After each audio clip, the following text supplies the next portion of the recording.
संपूर्ण महाराष्ट्रामध्ये खळबळ उडवून देणाऱ्या नाशिकच्या कॅप्टन अशोक खरात याच्या सेक्स स्कॅन्डलमध्ये दररोज नवनवीन खुलासे होत आहेत.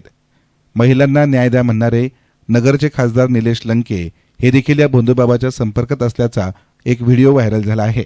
नाशिकमध्ये उघडकीस आलेल्या कथित लैंगिक अत्याचार आणि शोषण प्रकरणामध्ये पोलिसांनी अशोक खरातला अटक केल्यानंतर या प्रकरणात नवं वळण मिळालं आहे.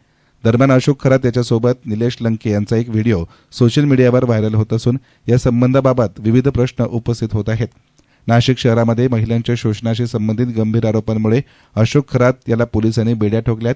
या प्रकरणानं राज्यभरात खळबळ उडवली असतानाच सोशल मीडियावर समोर आलेल्या एका व्हिडिओमुळे राजकीय वर्तुळामध्ये चांगली चर्चा रंगू लागली आहे.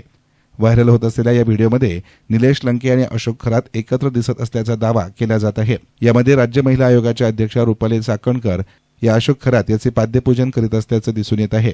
या ठिकाणी अशोक खरात याच्या बाजूला अहिल्यानगरचे खासदार निलेश लंके बसलेले दिसत आहेत. त्यामुळे महिलांना न्याय द्या असं म्हणणारे हे निलेश लंके भोंदूबाबा खरात याच्या पूजेचे साक्षीदार बनल्याचंही उघड झालंय. ब्युरो रिपोर्ट, एस्तान मीडिया, अहिल्यानगर.